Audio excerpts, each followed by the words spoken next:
This is Golf with Jay Delsing. A two-time All-American at UCLA. A participant in nearly 700 PGA Tour events. 7 professional wins to his credit. Over 30 years of professional golf experience.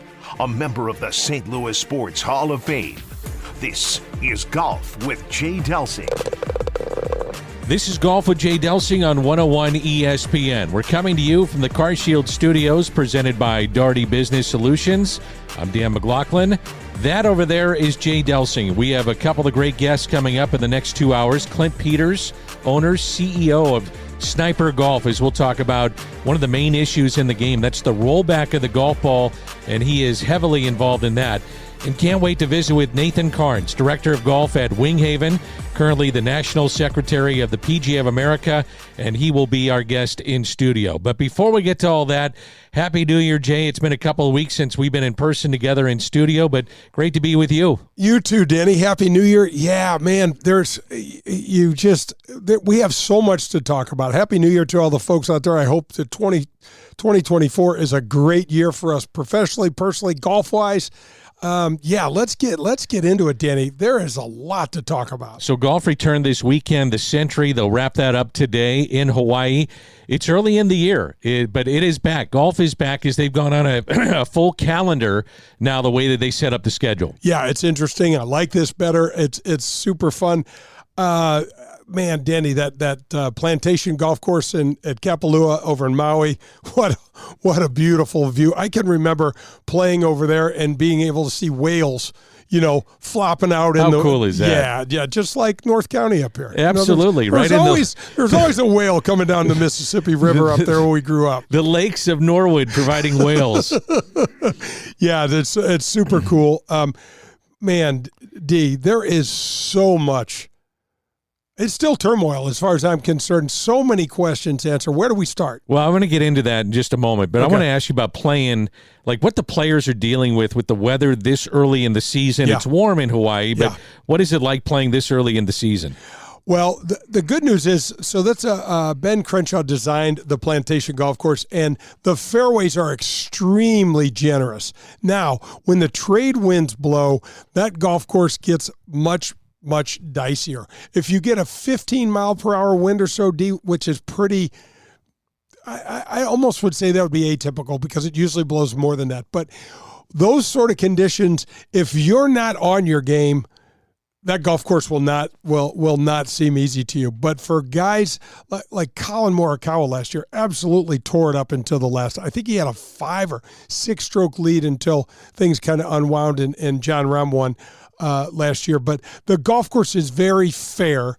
The greens are not super fast, but the wind is the major factor. So looking ahead to what golf may look like coming up this summer, I think you have to start with John Rahm's sizable absence. And can the PGA Tour recover from some of these biggest names, John Rahm probably being the biggest now, almost, $600 million to jump to live. How about that? And so can the PGA Tour recover? Well, it's interesting, D. I mean, here's the other thing that I was thinking about today. The guys that went to live prior to this, Phil Mickelson, always controversial. You never knew which Phil was going to show up. Brooks Koepka loved the black hat. Patrick Reed loved the controversy and things like that. You had those kind of guys. John Rahm was always looked at as the good guy. He was respectful. He thought about the history of the game. His answers, he thought about those things. He didn't really fly off the handle. He got super pissed and played some of his best golf when he's mad and throwing clubs and things like that. That's not what I'm talking about. But the fact that he went, I think it's really strategic. I was thinking about this today. Because of the timing and because this is going to change everything. First of all, it tells the PGA Tour, hey, you forgot about us. We are not forgettable. We are your partner whether you like it or not. That's what it says. PIF is here to stay. I don't care if you like it, dislike it. You know I hate it. They're here to stay. So we got to get over that, and we got to move on. Second of all, Jon Rahm's timing on this, D, there's going to be a time.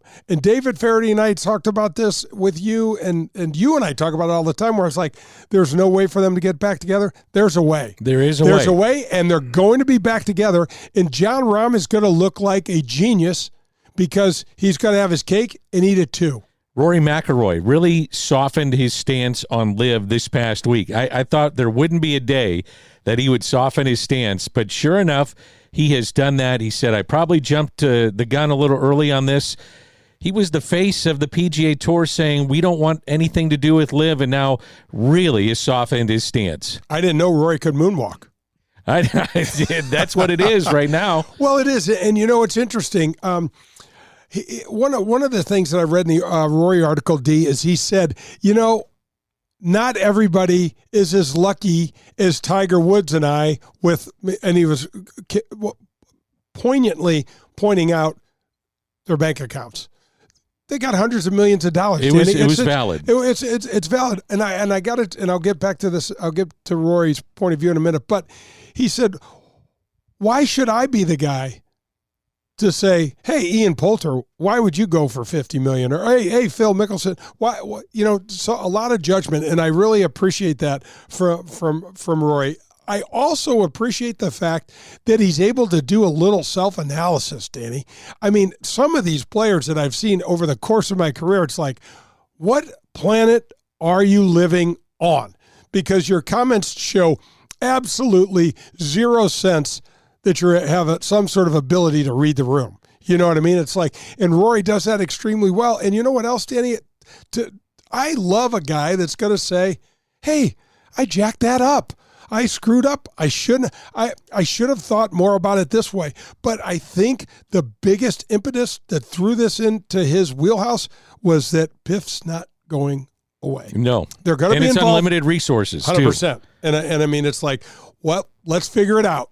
Let's figure out a great way to move forward and make it the best for everybody because they're not going away. So this weekend, Kevin Kisner made his announcing debut, and that's a guy you know pretty well, right? I do. I love the guy. He's, first of all, he's a hell of a player. He's a match play assassin, Danny. When he's gotten his teeth into some players down at we used to have the Dell match play down at Austin, he was a pit bull.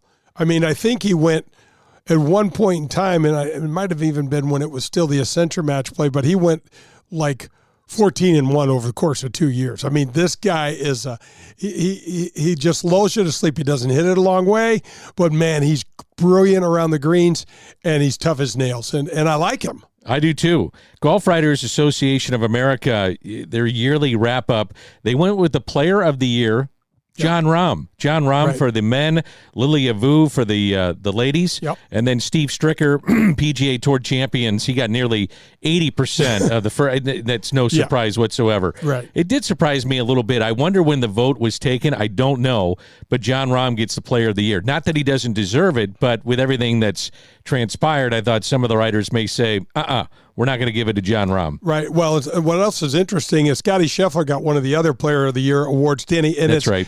We both know we're both huge fans of both guys. The first part of the year, Jon Rahm was unstoppable. I mean, he won there here at Kapalua, the Century. He also won the Masters. He was on the first page of the leaderboard every single event. Now, it's interesting though. After that, he just kind of tailed off. Scotty Scheffler had a much more consistent year. He only had 2 wins, but who did we have on the show? Kurt Byram last year was talking about the prolific ball striking year that Scotty Scheffler had, rivaling some of the top years that Tiger Woods ever had.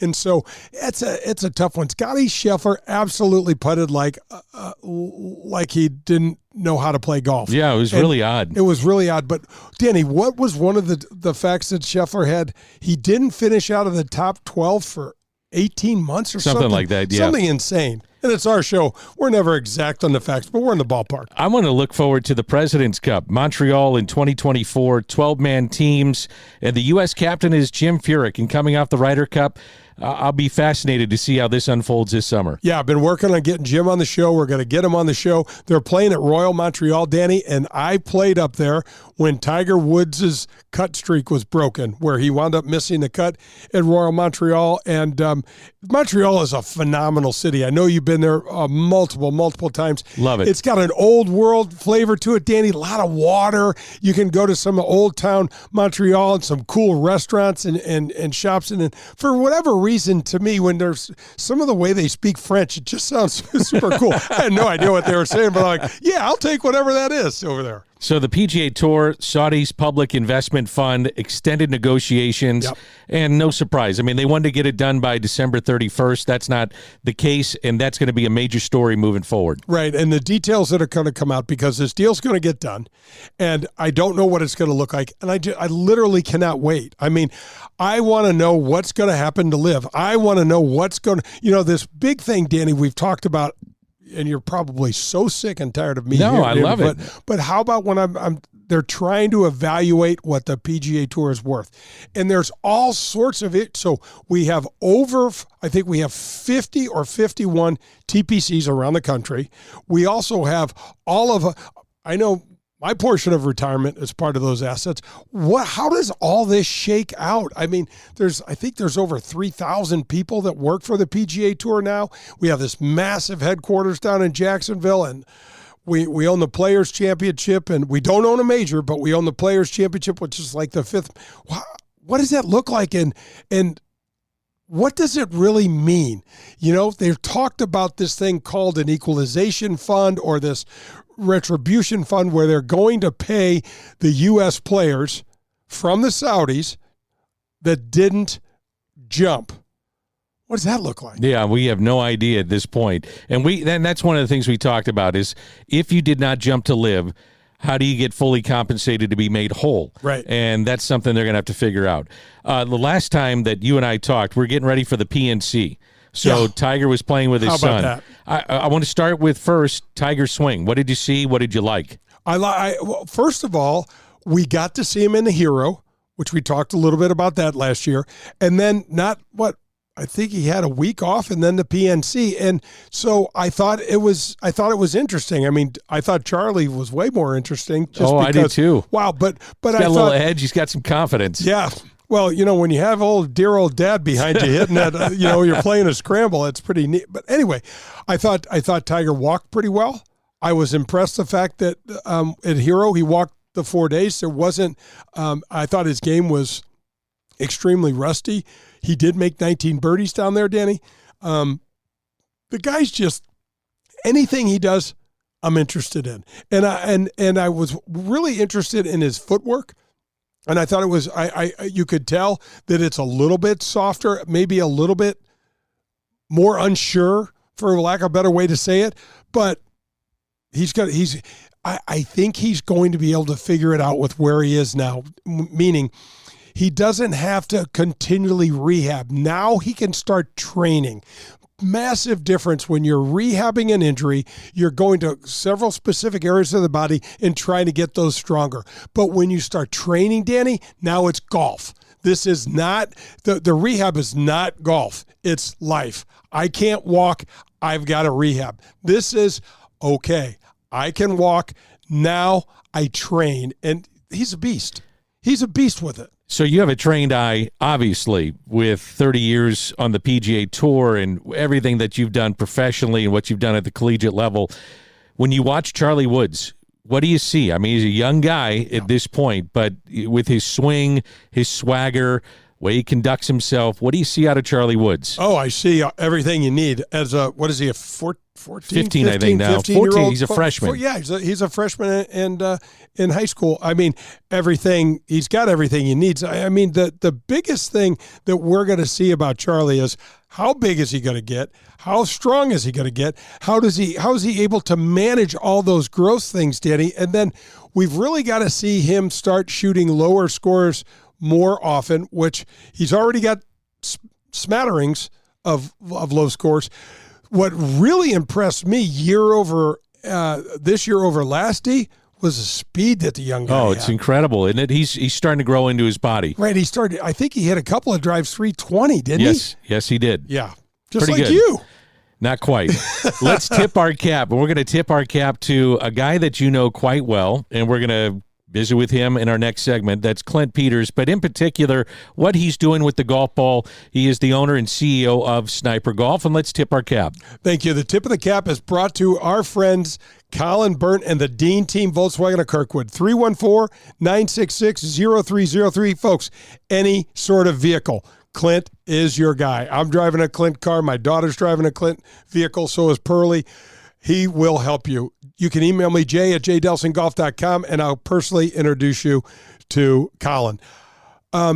Yes, Sniper brand, they're donating to David Farady's Troops First Fund. For every dozen sold, $1 gets sent over to David. He's also doing things with some of the universities now, Danny, and this NIL. So there's these entities, Danny, around the country that basically try to raise money and manage things for NILs and for universities so that they have some sort of funding when it comes to trying to recruit and to get some of these players. So I know that he's doing. So what he's done is create a really cool program that for the money that you spend with him on the golf ball and some of the other products that Sniper brand has, you'll get a kickback that'll go back into the program. So look, if you're a golfer, you know you're going to need to buy golf balls. Why not buy it from us and then have some of the money come back to you? So Clint is a very creative guy. He's a great guy, salt of the earth from Iowa. He's been at this thing. Gosh, I don't even know how long he's been at it, but I always say probably 3 years, but I'm usually off a couple years. So he's a great guy. I can't wait to visit with him in a little bit. But this is the tip of the cap. It's brought to you by Dean Team Volkswagen of Kirkwood and our buddy Colin Burnt. 314-966-0303. Later in the show, we're going to get some emails, also some of the top moments as we look back to last year locally and nationally. And coming up, Clint Peters, owner, CEO of Sniper Golf. And also, don't forget, I can't wait to visit with him in studio, Director of Golf at Winghaven, currently the National Secretary of the PGA of America. That's Nathan Charnes. And all that is coming up on Golf with Jay Delsing. Are you driving an out-of-warranty car? It's only a matter of time before your out-of-warranty vehicle is in the shop costing you thousands of dollars. Auto repair costs are up nearly 20% from last year, which is 4 times the rate of inflation. If an unexpected breakdown happened today, would you be ready for that? Well, now you can be with a plan through CarShield. Even if your car is just over 3 years old, it's still prone to expensive costs. Your car is more than just getting you from point A to point B. Traveling by car is a way of life. From picking up your kids to going to a new restaurant, cars are a daily essential. When you enroll in a car protection plan through CarShield, you can look forward to the following. The price will never go up no matter how many claims you file, or no matter how high the mileage on your car increases. CarShield offers protection plans that start as low as $100 per month. That's $100 per month. They have repair coverage for up to 5,000 different parts of your vehicle. Plus, when your car breaks down and you're stuck on the side of the road, you get 24/7 coast-to-coast roadside assistance. You also get complimentary towing and rental car options. CarShield has my back when my car breaks down, and they can have yours too. Call CarShield today at 800-465-6550 or visit carshield.com. It's CarShield, proud sponsor of the Golf with Jay Delsing show. Get ready to watch the legends of golf up close when they compete at historic Norwood Hills Country Club right here in St. Louis. The Ascension Charity Classic will be back again with some of golf's greatest names. Steve Stricker, Padraig Harrington, John Daly, David Duval, Bernard Longer, Justin Leonard, David Toms, and more will compete returning September 3rd through the 8th. Visit AscensionCharityClassic.com for information. Daugherty Business Solutions has been enhancing the business of our customers for the last 37 years. How do we do it? Through our expertise in technology, better use of data and analytics, artificial intelligence, and machine learning. We roll up our sleeves and collaborate. We build applications and effectively communicate with our partner clients to bring their goals and objectives to the finish line. Our award-winning Access Point program is a community game changer. With nearly 100 students in the program, Mostly young African-American females are making between $55,000 and $60,000 per year right out of high school. That's right, $55,000 to $60,000 a year right after high school graduation. That's when they begin their training. CEO Ron Daugherty believes the talent is equally distributed, but access to that opportunity is not. So here's Access Point, providing more and more opportunity for those in and around our community. It's Daugherty Business Solutions. This is Chris Nagel.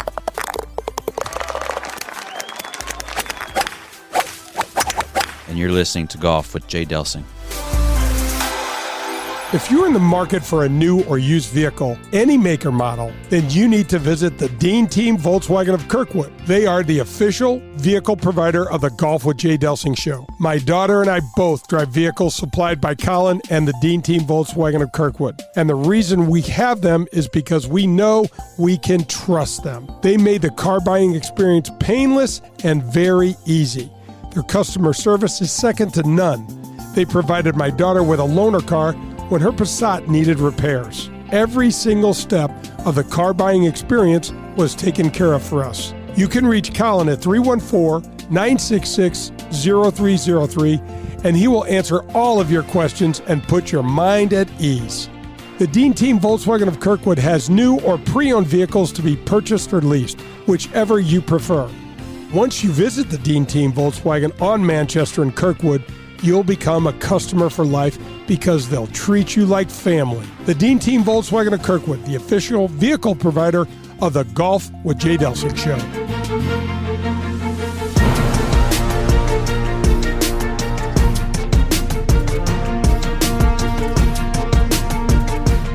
Golf with Jay Delsing rolls on a Sunday. We're coming to you from the Car Shield Studios. We're presented by Daugherty Business Solutions. We welcome in Clint Peters, owner, CEO of Sniper Golf.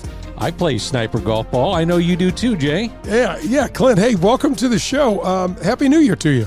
Yeah, Happy New Year, guys. Thanks for having me. Absolutely. Clint, tell us a little bit about how you got into the golf ball business and just a little background, because I know you're a good player and I know you love the game.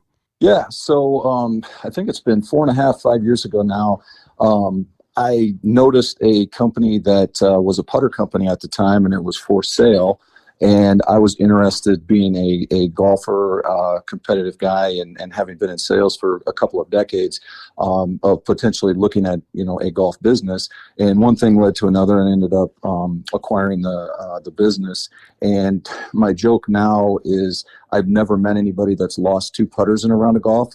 So I know quickly that I wanted to try to create like a consumable product and switch the model to golf balls, golf gloves, hats, different things along those lines where continued business possibilities would be there. So we came out the first year with a two-piece distance ball, and then from there have evolved, and now we have 2 3-piece tour balls and a 2-piece super soft kind of ball with urethane cover on it. Clint, I play your ball. Tell me the difference between a Titleist and Sniper, or the difference between some of the other brand name golf balls as opposed to what you're trying to do with your golf ball. Right. And the funny thing about that is all of the golf balls, realistically, in my opinion, don't really have a whole lot of difference, which is actually an advantage to us because we're priced better. But our golf balls, we base them on swing speeds in what we sell. The Tour Blue, the Tour Red, and the SS are our golf ball models. The Tour Red is the firmest compression golf ball. The Tour Blue is, kind of in that normal category of, under 105 swing speed is kind of what we call that one. And then the SS is a lower compression golf ball. So we try to align it with swing speeds so that people can compress the golf ball to their best capabilities and maximize performance based on that. If you swing slow and you're playing too firm of a golf ball, you're not going to get great results. And if you're a fast swinger and you swing in a too soft of a golf ball, the same exact thing, you're not going to get great results. Yeah, Clint, Bridgestone is doing the exact same thing. And what's interesting, because you and I put these things on the machines and the launch monitors, TrackMan, and all that stuff, and the Tour Red is right there with the Pro V1, isn't it?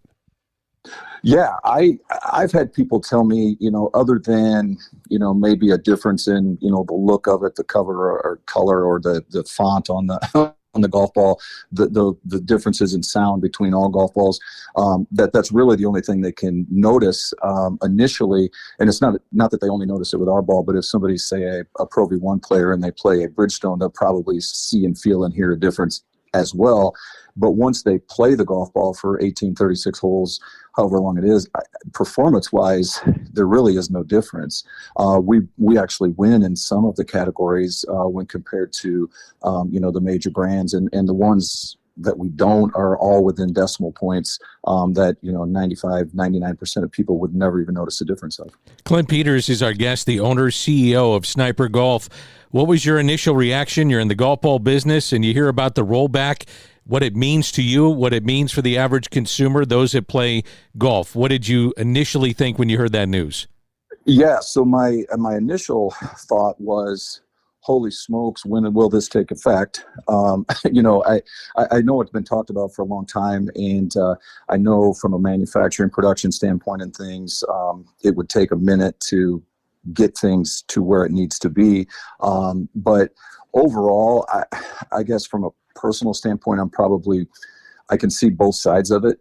A lot of the golf courses probably are too short for good players, but I also, when I play in tournaments or leagues with buddies and amateurs and stuff, I've never heard anybody complain they hit it too far.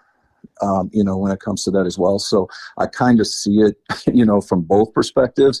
I wasn't a real big fan when I heard about the two golf balls, like the tour balls and the other ones, because to me, as also a golfer who, can score pretty decent depending on the day, I don't like the idea that if I'm playing a golf ball, I can't compare myself to the best in the world because my ball's different than what they're playing, even though we all know it probably is anyway, that they have different specs or whatever fit to them. But it just seems like, to me anyway, as a golfer, that was kind of cool to know that I could play the same equipment as a pro.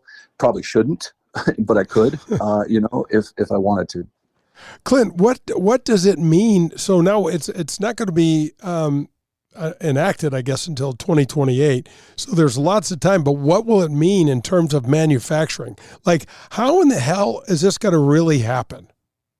Yeah, from what I've seen and what I understand anyway, is it all is based on how far the ball goes at certain swing speeds, right? So you get reports from the USGA and stuff, and you send your golf balls in, and it tells you how far each ball goes with the mile per hour swing of the robot and so forth.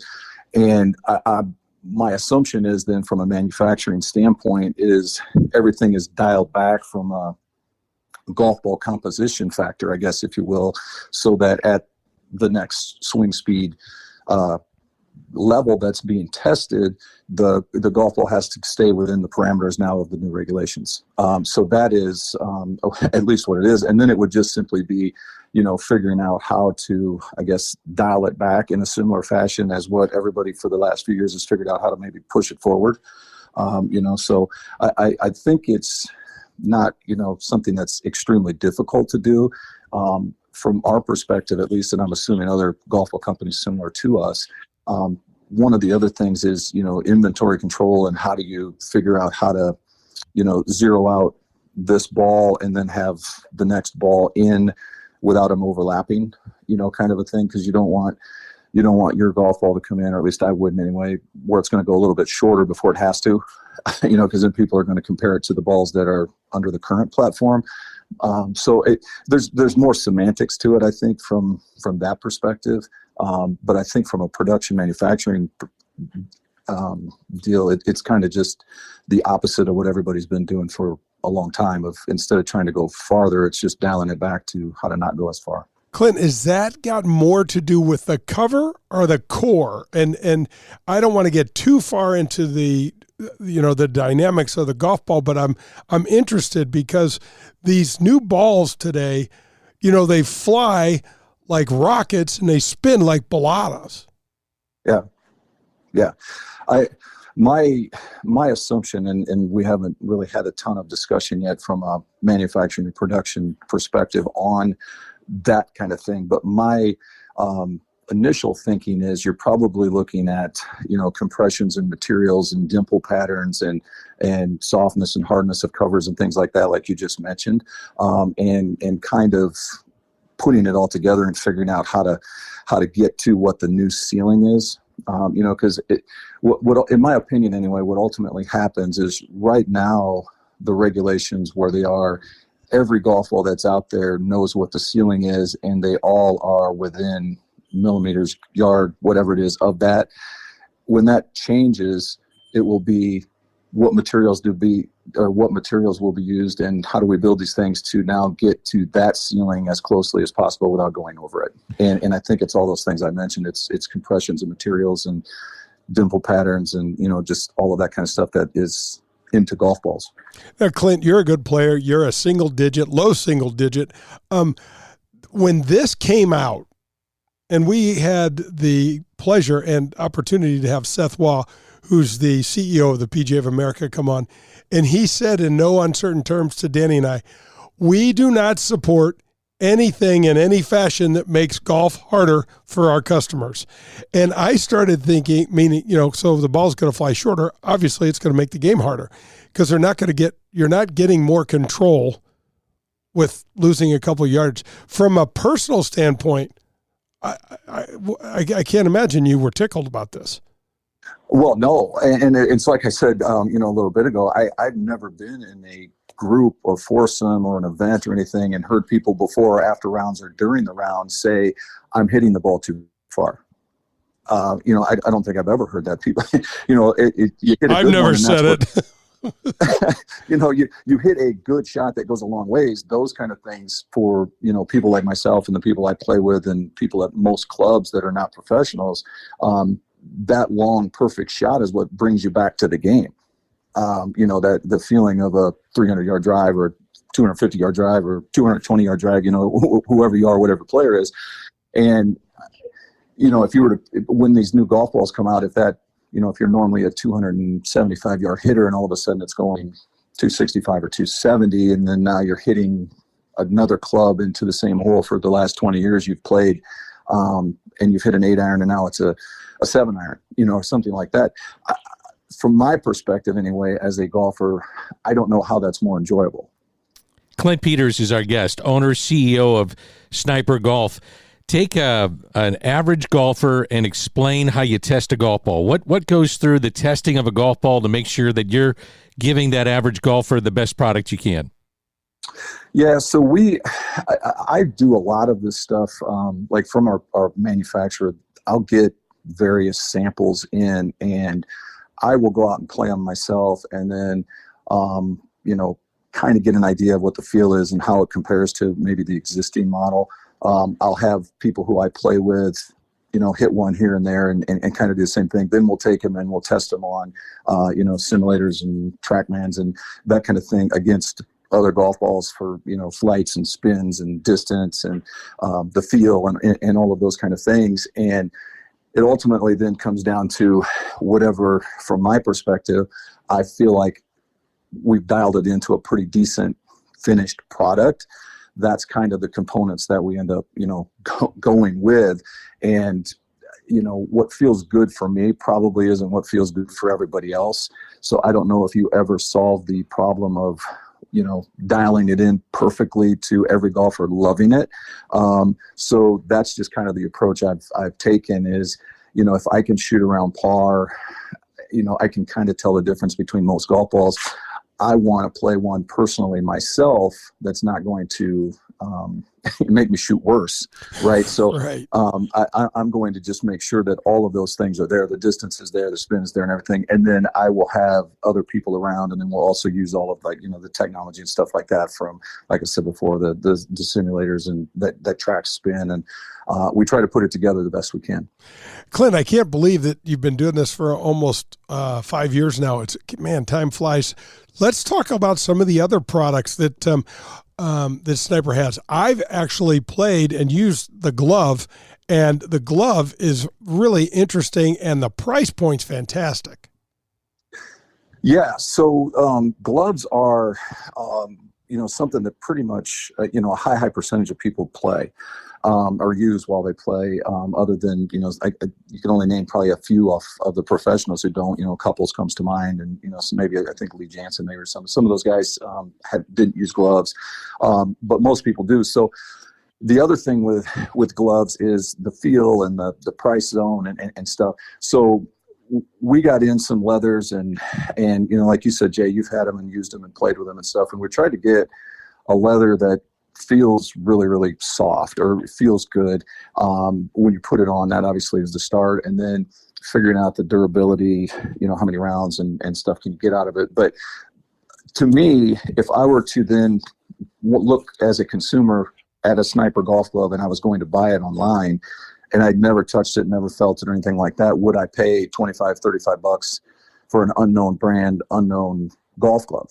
So what we ultimately decided to do was just sell these at $7.99. And our feeling was quantity eventually leads to the profits, right? So if somebody likes the glove at $7.99, and we've seen this happen quite a few times over the last couple of years since we've come out with it, they'll then turn around and order 5 their next order or 10 their next order or something like that. But initially, to try it, it's a pretty inexpensive online purchase compared to $35. You get it and it blows open in the first round, or it doesn't feel like you like it, or something along those lines. So that's kind of where that came from, is my thinking of being myself as a consumer. Would I pay $35 for a glove I've never felt? Interesting. What else is interesting is name, image, likeness in sports. And we hear it all the time in football. We hear it in basketball, but you've got yourself involved in the game of golf on the college level. Explain a little bit about NIL and what Sniper Golf is doing with that. Yeah. So it's kind of, it's kind of a thing that's developed that we were able to put together. So we are working currently with the We Will Collective, which is the official collective of Iowa State University. I'm based in Iowa, and I've got season tickets to Iowa State and so forth. So that to me, that's my team, right? Like Jay's UCLA probably, right? So, Iowa State's my team. So I got talking with the We Will Collective about putting together, some sort of golf products where the fan base could purchase, and we contribute back to the collective, and they can use that money then for collegiate athletes, right? Through the NIL, like you're talking about. So that conversation evolved into actually doing official Pantone color golf balls of the school. So Iowa State is cardinal and gold. It's kind of a red and yellow. So we have a red ball that's got yellow markings on it. That's the official red color. We have a yellow ball. That's the official yellow with the red markings. And then we obviously want to continue to have a white ball. But what we did on the white ball is we put red and yellow as the markings instead of the black. That's a traditional, golf ball marker. So we have our Sniper logo in the official red on both sides with the number. And then the putting line is yellow with 2 red stripes on it. So that's what we did. That led to a conversation with the University of South Carolina, and we are doing the same thing with them, where we have a garnet colored golf ball with white and black on it, and then a white golf ball with garnet and black, both on the white. So fan bases can now play tour level quality golf balls and know that when they purchase them, that we are donating a percentage back of every dozen. We've created golf gloves specifically with the collective's logos on them. So the golf gloves, when people buy those, we also contribute back. And then we also developed an actual full, golf apparel line stuff with hats and polos and golf towels and things like that. So any of the apparel, golf balls, or golf gloves that are purchased from us through these collectives, product lines, we donate percentages of each one of those back to the collectives. So it's been really cool, to write those checks the last couple of months as this has started to, kick in. And we've talked to a few other NIL, collective organizations from, I think, maybe 4 or 5 different other schools that maybe this year decide to do the same thing. And my philosophy was pretty simple. It's if these collectives are trying to raise money, one of the better ways to do that without having the average consumer spend extra is the stuff they use in their normal aspects of life somehow contribute back to that collective. They're really not spending more money. So if they buy my golf balls to go play around a golf, they're supporting their school, where if they buy a different brand, they're still going to play golf, but that they're not getting anything donated back, if that makes sense. No, it's a great program. It all started with the Faraday Troops First thing, with every dozen sold, $1, donated to what David's doing with our heroes. And Clint, you also have some colored golf gloves so when I was a kid, there were colored golf gloves all the time. They were red, they were yellow, they were green, black. It's super cool. Yeah, it is. I got a sample of a black one in last summer, and I played with it, and I really kind of started to like it because my golf shoes happen to be black. So by wearing the black golf glove, if I had, a shirt on that had some black in it, all of a sudden black hat, and I've got a pretty You cool matched. outfit. You matched. How'd that happen? Yeah, and white wouldn't look, quite as good with it. And then on another day, if I'm wearing a white hat and a white polo shirt, I can go and wear my gloves. So I'm like, you know what? We better start having a couple different colors of golf gloves. Wait a second, though. This was our excuse to never have to match to play golf. You could wear checks and stripes and polka dots. We've been doing that for years. Yeah, that's true. And there's more colors we could add. But blues and reds and things like that, they're cool. The only part about trying to do, 100 of these at the same time is, how do you know who's going to buy what from an inventory perspective? And having a couple of these colors has been the safe way to go. But for some reason, every time I go play, I wear a black glove now. And I never would have dreamt that 12 months ago. Clint, we'll wrap it up with this. Best way for people to look at your merchandise or maybe get a hold of you at Sniper Golf? The email is Sniper Brand, so THE Sniper Brand @gmail. So that's an easy way to, reach out with questions or anything like that. Our website is snipergolfballs.com. That's easy to remember, snipergolfballs.com. And if you go to that website, all of our social stuff, is on there. TikTok, we're Sniper Golf, and we're on all of the platforms, Facebook and Instagram and things, with links on that website. So the easiest way to find us is just an easy thing to remember: snipergolfballs.com. Absolutely. Titleist and TaylorMade better be looking out, Clint, that we got a golf ball company coming out of Iowa, baby. Yeah, well, the good news and the bad news is there's nobody else in Iowa that's stupid enough to do this, right? But it's been fun, and I think we've got a product that stands up to pretty much anything that's out there, and would welcome other people giving it a shot. Clint, thanks for doing this. We appreciate it. Hey, thank you, guys. That's Clint Peters, owner, CEO of Sniper Golf, and this is Golf with Jay Delsing, coming to you from the Car Shield Studios.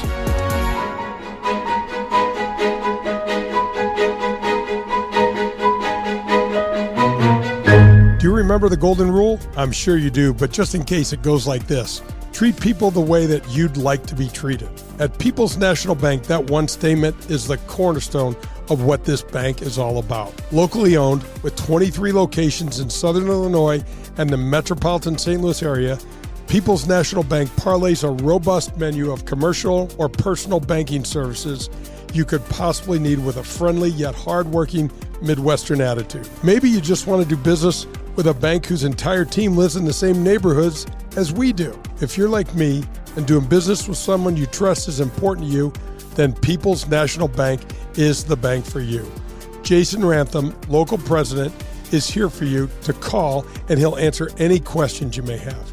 His personal cell is 314-974-2243. You can also find us online at peoplesnationalbank.com. People's National Bank is here for all of your banking needs.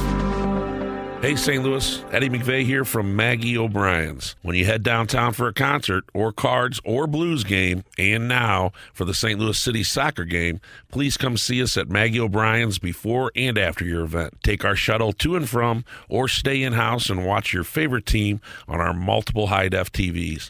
We look forward to seeing you soon at one of our 2 locations in Sunset Hills on South Lindbergh, or downtown at the corner of Market and 20th Street. Union Station is next to us. Okay, so you know Marcone is the largest distributor of GE parts in North America. Check. You know about their support for backstoppers, first responders, and our men and women in the military. Check that also. Well, here's their latest community venture. It's called Wreaths Across America. This year, Marcone will place 1,000 Christmas wreaths on the gravesites of our fallen military heroes in 10 different cemeteries around the country, from Dallas to Delaware, Western New York to Houston, New Jersey to right here at Jefferson Barracks. Each of these locations and more will have wreaths delivered and respectfully placed on a gravesite. Remember the fallen, honor those who serve, and teach the next generation the value of freedom. That's the mission of the Wreaths Across America program. So join the Golf with Jay Delsing show and Marcone and sponsor a wreath, volunteer, or partner with us to support our military. Saturday, December 16th is National Wreaths Across America Day. So get involved. That's Marcone and Wreaths Across America. Hi, this is Adam Betts from Family Golf and Learning Center. At FGLC here in Kirkwood, we feature a double-decker driving range, 2 large grass tees with Tahoma Bermuda grass. You want to work on your short game? We have a short game area too, which features a 20,000 square foot green, 3 bunkers, and Zoysia surrounds. Also at Family Golf and Learning Center, don't forget about our 9-hole par 3 course, the indoor TrackMan simulators, and our performance center. If you're looking for the best golf instruction, regardless of skill, we can help. Find out more at FamilyGolfOnline.com. That's FamilyGolfOnline.com. Family Golf and Learning Center. We make St. Louis better at golf. Powers Insurance and Risk Management is a family-owned local business that's been helping our community for over 200 years. In the always confusing world of insurance, Powers Insurance provides clarity, exceptional service, and the latest in cutting-edge products to deliver the highest quality in property and casualty coverage, as well as strategic planning consultation services. Powers Insurance and Risk Management will partner with you. That's right, partner with you to customize the right coverage for you and your family. Tim Davis, the Chief Operations Officer, will personally sit down and talk you through the ins and outs of your policies. They are experts at helping you control your workplace expenses and helping to guarantee the safety of you and your employees and their needs. You can visit them at powersinsurance.com. That's powersinsurance.com for all of your insurance needs.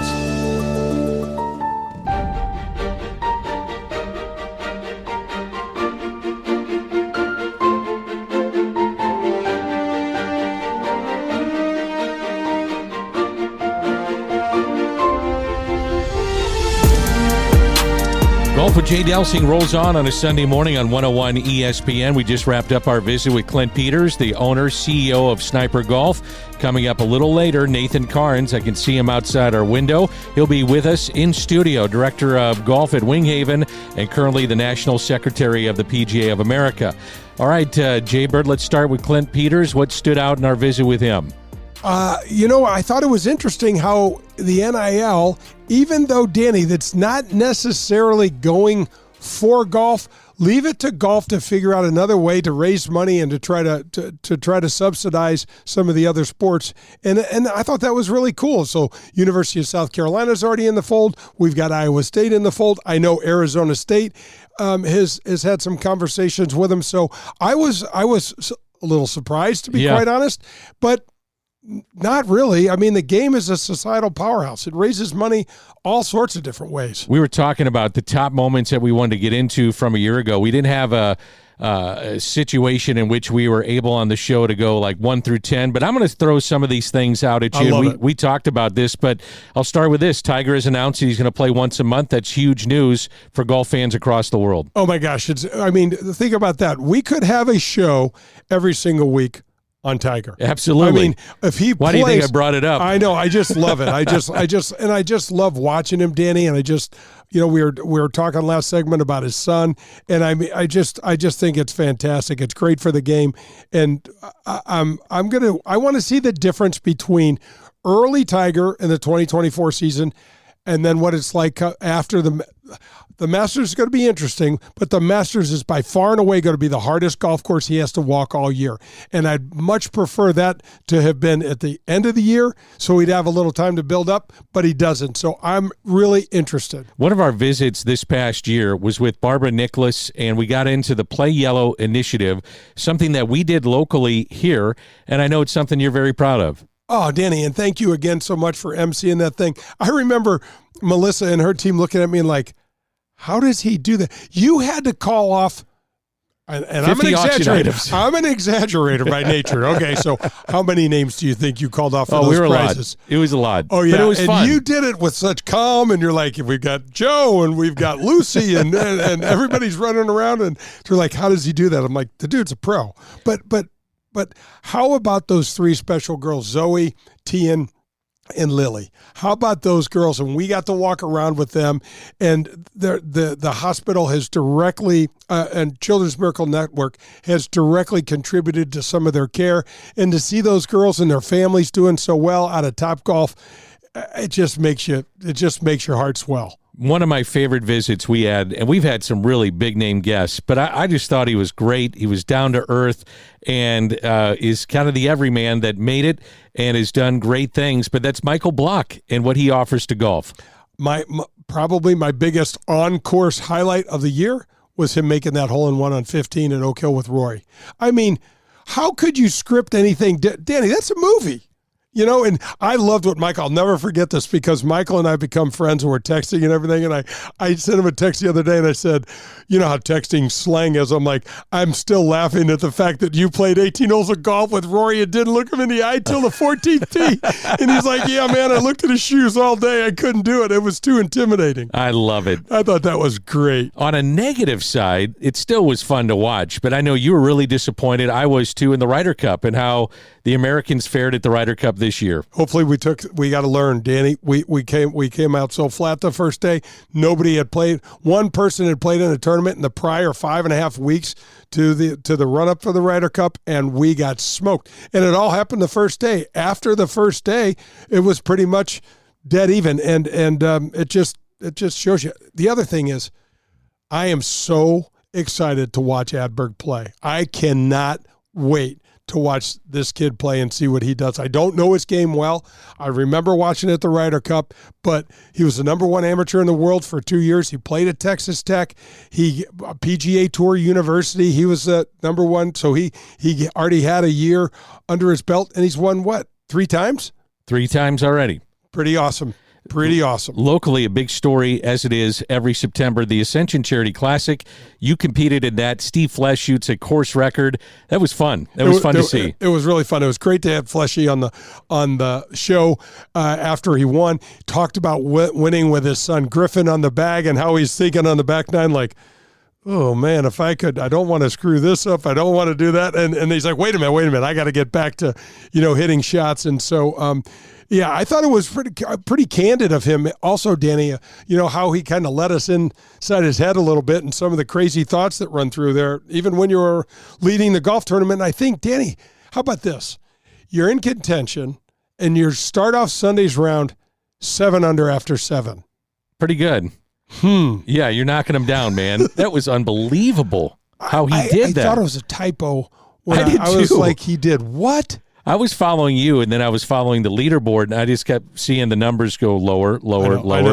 I know. It was amazing. Yeah. It really was amazing. Crazy. And the Ascension Charity Classic put on another great event, and the corporate people here in St. Louis stepped up again. No, they absolutely did. So proud. So, you and I are both ambassadors for the event, and it's just fantastic for North County, which is certainly important to both of us. And, this is going to be the last year for Ascension as the title sponsor. We're out, talking to Matt Horner worldwide. We're talking to Ron Kay at Stiefel, and we gotta get someone to step up in the community and keep this thing going and keep raising money. Don't want to forget about the ladies, because Nelly Corda is always putting up big numbers and tournaments and winning, and one of the great swings in the game of golf. Love it. I loved what, we probably were remiss in not talking about her and her dad, Peter, and the they call it the father-son. It's the father-child tournament. Annika Sorenstam played with her son. Oh, and she's going to come on the show. We were talking to her husband, Mike, and he's, hell, we ought to get her son on the show, too. Did you see the way that 12-year-old, he's a little lefty. Did you see his, great. When his interview took place and he had tears in his eyes because he got the chance to play with Mom? I thought that was so cool. Unbelievable. I can't even imagine how you'd be able to draw it back after watching your son, or daughter get up there and hit it. That's really super cool. I know that you kept it together for the Missouri Sports Hall of Fame. Congratulations. You went into the Missouri Sports Hall of Fame. It was about a month ago, a little over a month ago. Why did you have to say I kept it together? You know I didn't keep it together. I was babbling. No, I did. Okay, so let's talk about the bet you had with our buddy Joe. The over and under on me crying 90 seconds. in the middle of my speech was 90 seconds. And I took the under. Wow. Man, guess what? He won. Yeah, I did. I just lost it. I couldn't. That was. When I saw my buddy Pearlie get up there and the video start crying, I lost it. Yeah. I was like, I need like a 30-second timeout anyway. It was a huge honor. I thank Byron and the entire Missouri Sports Hall of Fame for that honor. It's just special. Sticking with the ladies as we did before, but visitation, and I have a connection to that. My daughter's on that team, but really proud of the way that the team came together in high school golf because they beat a powerhouse in St. Joe's. Pretty cool. Absolutely. Your daughter Avery McLaughlin anchored that team. She brought it home last group. She's experienced her third All-State of the All-State in the state of Missouri honor. She was also Player of the Year in our section, and she's got just a bright future. And Carol Fromm with Coach Fro, and that group over at St. Joe has been a powerhouse. And absolutely. For Julie and the team to come over there and knock them off, and they were on our UHY prep series, our very first one, and I was excited to get to talk to the girls. And your daughter Avery's, I don't know where she probably gets it from Libby. She's a pro in front of that microphone. She definitely is getting it from Libby and her golf game.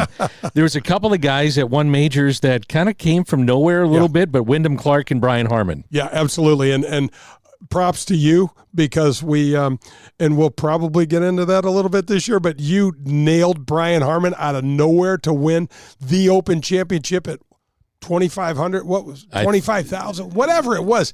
Ridiculous odds. And he won from start to finish, and he tore it up. And Wyndham Clark, another great story. He went at Los Angeles Country Club, and just that golf course can just hammer you. And we watched Dustin Johnson get close and fall away, and Ricky Fowler was right there, and Wyndham Clark outlasted them all, and it's really great to see. So probably the biggest story, we talked about it in our Open, but Jon Rahm jumps to live. Yeah. There had been rumors of it. Yeah. A lot of people thought, no, there's no way this is going to happen. It sure did. Nearly $600 million got him to go to live. The frustrating part for me, Jay, and I don't blame anybody for taking the money. Right. You get offered $600 million. What are you going to do? You take the money. But right. when you say, well, I'm trying to grow the game of golf, it's so surface level of just nonsense. You're taking the money, and it's okay. Just take the money.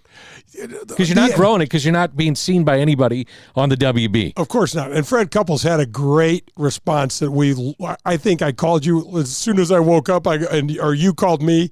I think you called me. You're like, did you see what Fred said? And I'm like, yeah. Fred's like, I want to see someone go over there for free. Right. I want to see someone going over there because the innovation wasn't important at $100 million. The innovation didn't matter at $300 million. The innovation still didn't log in at $400 million. But at 560, now all of a sudden it's the innovation. Come on. Yep. We all know it's the money. So we're going to visit with Nathan Charnes, and I'm sure we'll get into that. He is the National Secretary of the PGA of America. We'll talk about LIV, the difference between the Tour and the PGA of America, rollback of the golf ball, growth of the game, PGA Frisco, the Ryder Cup. All that is coming up on Golf with Jay Delsing. WXOS HD1 East St. Louis 101 ESPN is driven by Auto Centers Nissan, home of the lifetime warranty and 30-day return. This is Jay Delsing coming to you from the Car Shields Golf Studios. I hope you'll join me Sunday mornings from 8 to 10 for Golf with Jay Delsing, presented by Daugherty Business Solutions. That's Golf with Jay Delsing every Sunday morning on 101 ESPN. For the best in Italian cuisine in St. Louis, look no further than Paul Manno's, located in Chesterfield. It's traditional Italian cooking, and their best ingredient, it's their tradition. It's cooking like Paul's grandmother used to make and like his mother still prepares today. There are no corners cut at Paul Manno's. From greeting you at the door to the pasta you'll share with your family, Paul Manno's is committed to bringing you their very best anytime you share a meal at their place. It's Paul Manno's, located in Chesterfield. I want to welcome Redbird Heating and Cooling to the Golf with Jay Delsing show. You can reach them at 314-320-9507 or on the website redbirdhvac.com. CEOs Jed Dickinson and Jerry Pearson run the area's most responsive and dedicated heating and cooling company that's been conscientiously supporting the St. Louis area for the last decade. Just last month, when my air conditioner stopped working, Jed and his team were at my home at 7 a.m. to replace one unit and then repair the other. Your money, like it's our money, was Jed's statement to me, and the repairs for Unit 2 was less than $200. If you want to work with a family-owned business that you can trust, then call 314-320-9507 or visit them at redbirdhvac.com. That's redbirdhvac.com. You're listening to Golf with Jay Delsing. To connect with Jay, log on to jdelsinggolf.com. You'll see the latest in equipment, find the latest innovations in golf, and get tips from a PGA professional. That's jdelsinggolf.com. Hey, this is Jay Delsing for SSM Health Physical Therapy. Our golf program has the same screening techniques and technology as the pros on the PGA Tour use. SSM Health Physical Therapy has the Titleist Performance Institute trained physical therapists that can perform the TPI screening on you, as well as use the K-Vest 3D motion capture system. Proper posture, alignment, etc. can help you keep your game right down the middle. We have 80 locations in the St. Louis area. Call 800-518-1626 or visit them on the web at ssmphysicaltherapy.com. Your therapy, our passion. Hey, this is Jay Delsing, and we golfers are always looking for ways to improve our games. For me, that means I want the very best and the very latest in equipment and in technology. The place for me is Pro-Am Golf in Brentwood. Tom DeGrand opened Pro-Am Golf Center in 1975, and ever since then, he and his family have provided St. Louis with the finest in golf equipment, instruction, and the latest in the ever-changing world of golf technology. Whether you are a scratch golfer looking to find the latest in rangefinders or a newcomer looking to find your first set of clubs, Pro-Am Golf has just what you're looking for. You say you're looking to get yourself custom fitted for a new set of clubs? You need to call TJ. He has fit me personally, and he is the best in town. If you mention my name, CJ will take 50% off the already low fitting price. So if you need anything from golf balls to a new pair of shoes or a lesson from Tom, who, by the way, has been helping St. Louisans play better golf for over 45 years, Pro-Am Golf in Brentwood is the place for you. You can also visit them at proamusa.com. That's Pro-Am Golf. This is Golf with Jay Delsing. We're halfway home and it's time to make the turn. Let's get back to Jay and Dan.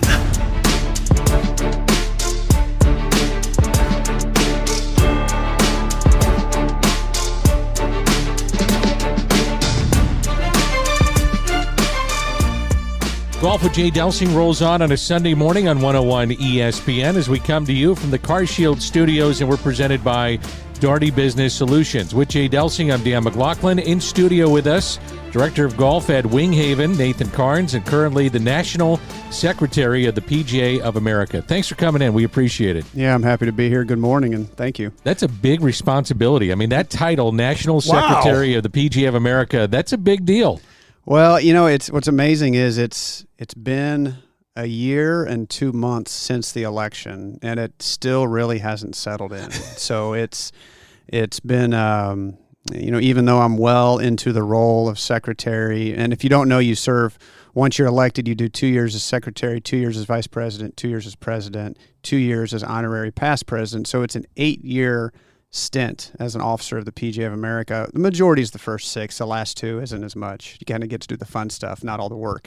But it's quite the process. But it still hasn't sunk in, even though I'm a year into it, in terms of what it means. And it's quite the honor, and I'm excited. But yeah, it's Congratulations isn't big enough. I mean, no one from our section has ever held a national office that I'm aware of. That's correct.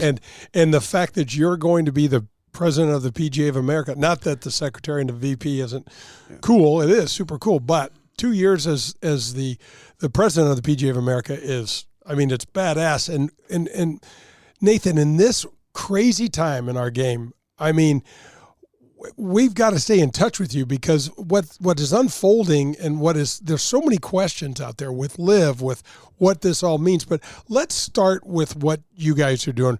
You've just rebranded. You've got a new logo. Let's talk a little bit about that, and maybe the difference for the folks that listen for the PGA Tour and the PGA of America. Yeah, and it is. We are talking amongst ourselves at the PGA of America how unprecedented these times are. We are dealing with things that no officer corps has ever had to deal with. Maybe even, pre 1968 is when the PGA Tour, PGA of America split, because it used to be under one umbrella. But we did. We launched a branding campaign last year because of what was unfolding with our friends at the PGA Tour, who are great partners, and this potential merger with LIV Golf through the Public Investment Fund, or PIF. There was a confusion in the marketplace. Even you had national broadcast news on TV that was talking about this merger, but it had our logo in the background. So that's where it started for us, June 6th last year, and we would get calls. I got hate mail myself personally. So did our president, John Lindert, our CEO, Seth Waugh, our vice president, Don Ray, of people unhappy with us merging with this group. But again, it's not us. That's the PGA Tour, and a very different organization. And again, a partner of ours. So we said, okay, we've had this confusion for many years on the PGA Tour versus the PGA of America. Maybe it's time to rebrand a little bit. So we did. We started with some commercials that aired around the Ryder Cup. Our slogan was, "We love this game." Michael Block was on it, some other people. We changed our logo to try to differentiate ourselves from the tour. Nothing against the tour, but just try to better educate the community on who we are as the PGA of America. And that would be the organization that, number one, supports the 30,000 golf professionals throughout the country that manage golf courses, golf shops. They teach, they promote the game. And we do this a lot through, our 2 major assets are the PGA Championship and the Ryder Cup. That's kind of what drives our engine to be able for us to do all the programs for the golf professionals throughout the country. National Secretary of the PGA of America. Describe your job. What is it like day to day? So day to day, so I technically have 2 jobs. I still maintain my current job here in the Gateway section in St. Louis, managing Winghaven Country Club. My job with the PGA of America as secretary is you're in charge of certain things in each chair that you sit in. So I'm in charge of membership matters. So we have a board of control, which is kind of like our court for members that either have an issue with getting their continuing education or membership, or need assistance or help, or maybe some people that violate some of our bylaws that has to be addressed.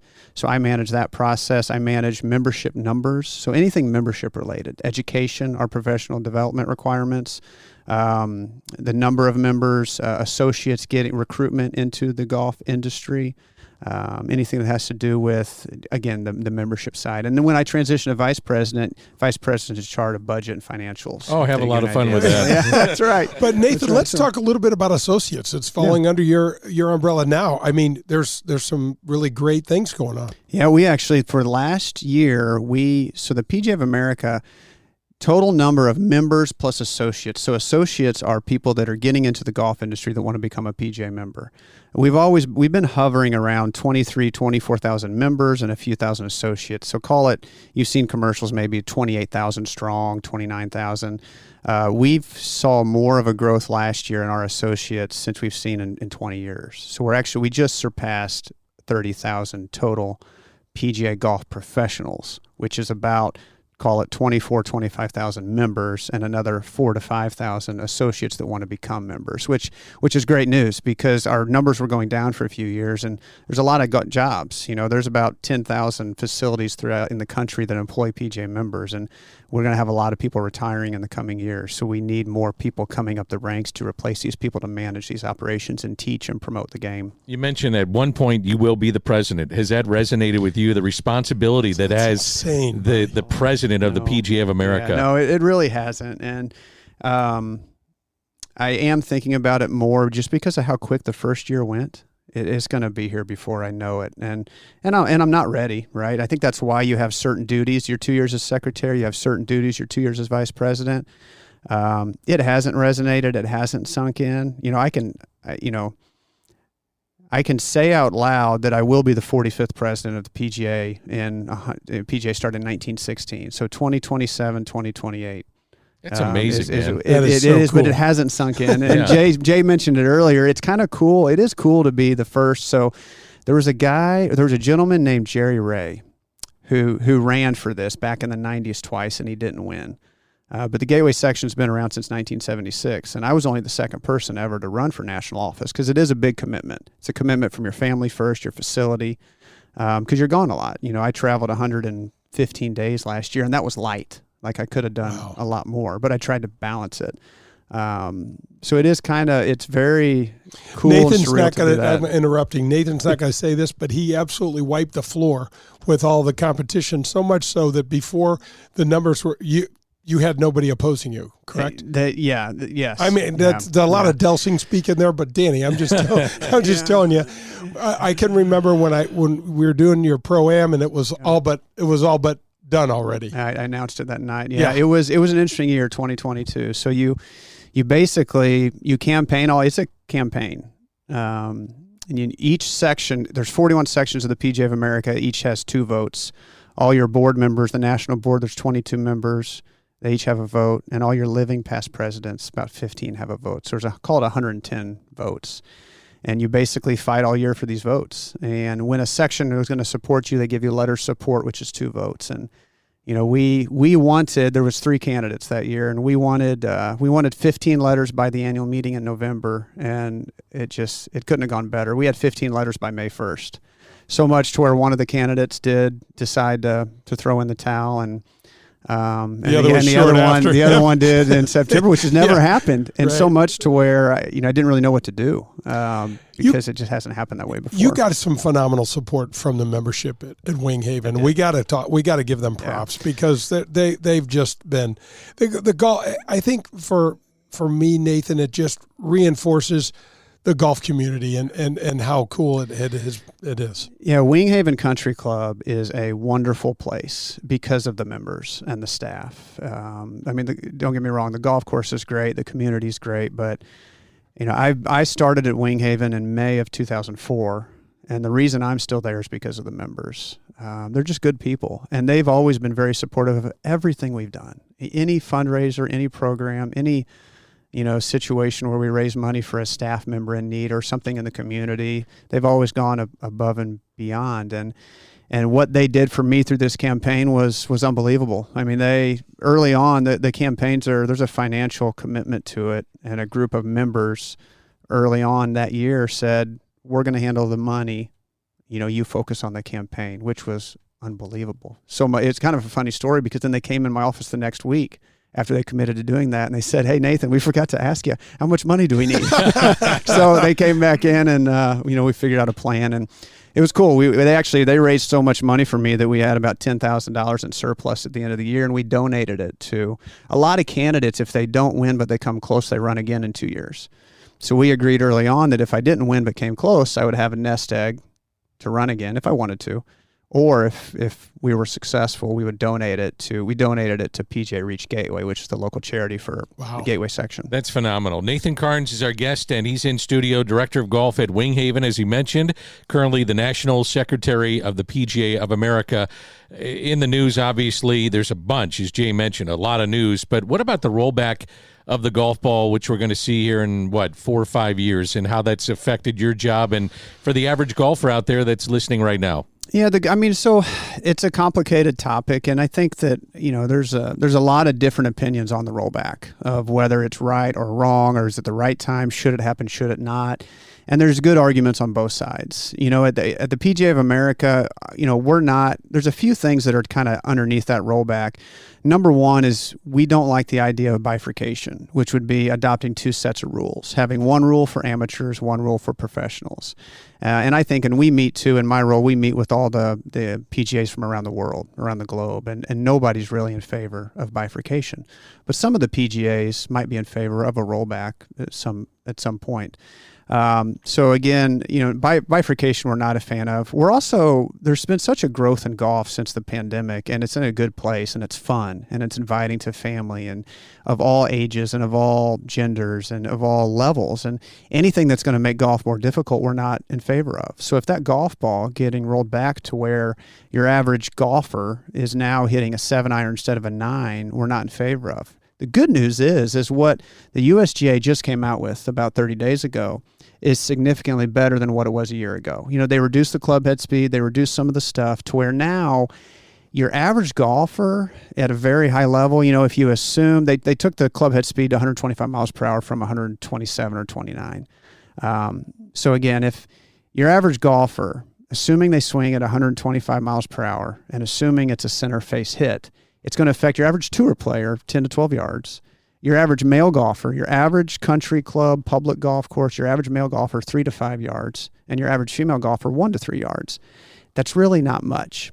Also knowing that about 30% of the golf balls, actually 35% of the golf balls currently in play in the market meet these requirements. So your average golfer, it's not going to have that much of an impact, but it will have an impact on some for sure.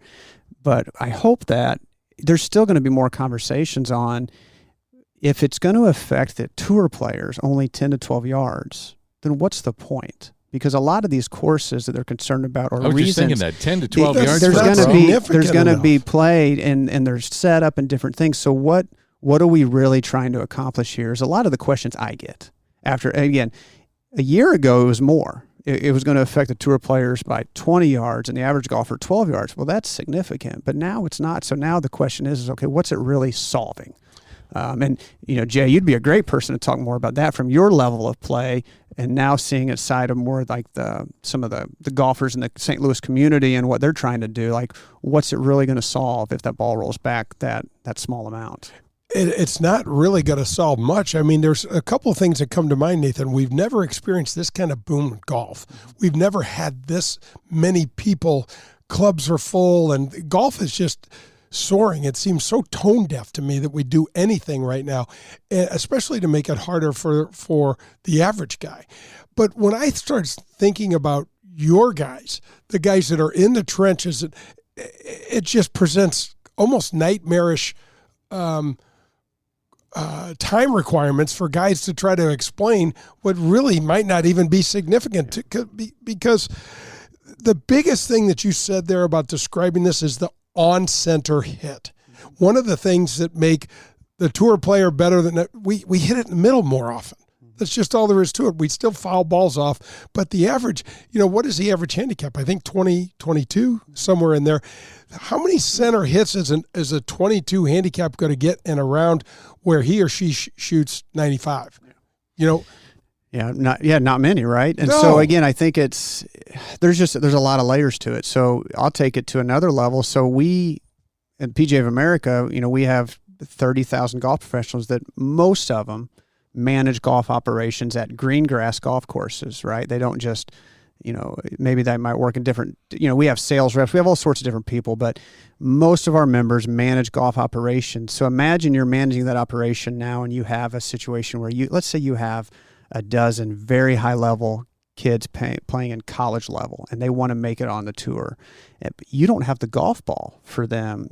How are you going to manage like the little things nobody thinks about, range balls? Like, are these balls going to be in play on your range in that 2-year period we're in transitions? You're going to have some that are conforming, some that are not. What if these kids want to practice specifically with that ball? You don't offer it. Are they going to go to another course? Are they going to go to change their membership status? Or what if, how are you going to manage it too in this transition period too? If like You have members, some of them are playing this ball in competition, some are not. How are you going to manage that? How are you going to monitor that? So I'm anxious to see how this rollout comes in terms of that 2028 for professionals, 2030 for amateurs, like how they're going to roll that out to where it's cleaner and easier for the operators. What about LIV? How has that affected the PGA of America? Well, it's obviously right now it's affecting the tour a lot more. What about in your but situation? In our world, so it started for us with purses. So at the PGA of America, our two biggest assets are the PGA Championship. We own one of the four majors, and then the Ryder Cup. Now, Ryder Cup, kind of put that to the side for a second because there's no purse. But the first impact that LIV had on us was through purses, because there was this immediate purse race. There was this immediate question of, you have to be relevant and raise your purse. And for us, the way I can simply put it, for us to take our PGA Championship purse from, call it 16 million to 18 million, which we did, we have to find that 2 million. Like, we have a reserve fund, which is great, but we really try to leave it there. So we have to somehow find that money, whether it's through sponsors or pull programming for our members to try and fund that. It's a difficult balance for us on the purses. So that's the first way it affected us. The bigger way that it's could potentially affect us is through the Ryder Cup. There's a lot to the Ryder Cup which your average golfer doesn't quite understand, in that the Ryder Cup is owned by the PGA of America, but we only own 100% of it when it's held domestically. When it's held in Europe, which it was last fall in Rome at Marco Simoni, there's a three-way partnership over there that owns the Ryder Cup. 60% of that is the DP World Tour, which will fall underneath this new for-profit entity if the merger goes through. So, long story short, if this merger goes through, the majority of the Ryder Cup when it's in Europe is going to be owned by this new co. So it's going to kind of force the PGA of America to somehow be a partner, not a partner, that's not the right word, but we're going to be working with them because we own it when it's here. So obviously it's a massive worldwide sporting event, but there's a lot of collaboration between Ryder Cup Europe, Ryder Cup USA. We're partners, huge partners, and we will be partners even more so through this new co if it goes through. So it'll be interesting. It's on our radar. We're doing a lot of strategizing into what does that mean, right? So, we have a great relationship with the tour. The tour does not have a good relationship with PIF, so it's been very combative. So if this merger goes through, and what if they say, hey, we want to own all the Ryder Cup? Are they going to call us and they're going to be our friend? Or are they going to be combative in that conversation? So we're trying to place those scenarios. Or are they just going to leave it alone? Are they going to focus on, okay, we've got this new co that's for profit. We've got the nonprofit. We've got the European side of the Ryder Cup. We're happy. I don't know. But then again, we've also got the PGA Championship. So they don't have a major. They won't have a major. So I don't know. I mean, you have to think. I think that's one thing that is very new for me in the last year is this is the type of stuff. I used to worry about a lot different things than what I worry about now that being involved with the PGA of America the way I am. It's a lot, man. It is. It is a lot. It's unprecedented stuff too, right? And again, so now you've got new stuff going on where you've got this idea of private equity getting injected into the tour. So I do believe, now this is Nathan Charnes' opinion, I'm not speaking on behalf of the PGA of America right now, but I think in some way, shape, or form, the PGA of America is going to be, they're going to be interested in us in some way, shape, or form, through partnerships, through, maybe enhancing relationships or something, because we have 30,000 soldiers, so to speak, boots on the ground, promoting golf, growing golf throughout in a booming industry right now. We have two of the best assets in the global golf scene with the PGA Championship and the Ryder Cup. So we are definitely, I would say, they're going to be interested in us in some way, shape, or form, I think. My opinion, I think that's a great point, Nathan. And I was just thinking, this, first of all, the framework agreement that happened on June 6th is a perfect time for the PGA of America to change its logoing, because it's not that you needed to distance yourself from the PGA Tour, but you needed to distinguish. People needed to understand, because, Danny, they say, how many times when you and I are out having lunch or dinner or anything, Danny, do people go, well, the PGA and we both look at each other because they're talking Never about say PGA of America. They're talking about PGA Tour. Yeah. They're talking about PGA Tour, and then but Nathan, doesn't it make sense for there to be almost this additional merger? Or, like you said, 1968, we were all one entity. That's right. And then Jack Nicklaus, Arnold Palmer, and those guys got Dean Beeman to be the commissioner. We broke away. You guys took the Ryder Cup. The PGA Tour was formed. But it doesn't seem to make sense to have two completely separate entities when you guys are the soldiers, like you said, and your boots are on the ground, and you guys are in the trenches. It just doesn't make any sense. And then as more and more of these things become entwined, I don't know if there. It means. I mean, it looks like there's an opportunity for a conversation at least. Yeah, absolutely, and I think that as much as I try to, I know how a lot of the members that I serve feel about certain components of this merger, and what the concerns are. But if you take that emotional part of it out of it, with the PIF money and the controversy there, I'll just put it that way. It does make sense, right? I mean, when you look at the PGA Tour and the PGA of America, what we do and what they do, it's very different. But if, again, take the whole PIF thing out of it, if there was a way to combine those, I don't want to say entities, but those resources to be able to promote professional golf, the best of the best, the elite golfers, the green grass golf, the community promotions, all the charitable, what nobody talks about is all the charity work that both the PGA of America and the PGA Tour do. It's unbelievable. Hundreds and hundreds of millions of dollars in charity work in communities, not just at events, but through all the local programs. If there's a way to somehow combine those resources together, there's definitely something there. Can I stop you just briefly? When we talk about this all the time, and it's something that I'm so proud of. Every single Monday, and I don't know what Winghaven situation's like, but when I was growing up and we were caddying and working in the back room at Norwood, every single Monday we had a charity event. It was for somebody's family. It was for sickle cell. Danny Mack. Danny, you've had a tournament, and you should be so proud of this. Last year raised over $500,000 for special need kids in a one-day deal. But Nathan, that's happening all across our city. Yeah. And we don't; those numbers don't even get quantified in the game. We talk about the PGA Tour generating all this money more than the NFL, NHL, NBA, MLB combined. But if you actually were to put the whole effective charitable raise, we're talking about probably $500 million a year. Easy. Yeah, easy. Never gets talked about, and I hate that the fact that we don't market that or just at least bring it up. And I'm sure people are sick of hearing me talk about it on the show, but it's amazing. Yeah. Nathan Charnes is our guest, the director of golf at Winghaven, currently the national secretary of the PGA of America. We have PGA Frisco is relocating offices, so to speak. PGA of America. This has turned into a massive complex. If you love golf, I would assume you got to go down there. Yeah, you have to. You got to put it on your list for sure. It is a great. It's a great place to experience so much. It's a campus of golf. It really is. So, our headquarters have been in Florida for many years, and it is just that. It's a headquarter building. It's office space. It's where people work, it's obviously that's very important, not to downplay it, but PGA Frisco, it's 30 minutes north of downtown Dallas in Frisco, Texas. It's a massive partnership between Omni Resorts and the city of Frisco and the PGA of America. So you have a brand new Omni Resort on campus that is their largest asset. Omni spent more money on that resort than any one of their other resorts so far. You've got the new PGA of America headquarter building, which is an unbelievable property. 2 18-hole golf courses. Gil Hands and Bo Welling did a golf course. The East Course, the championship course, hosted the Senior PGA last May. It's going to host the PGA Championship in 2027.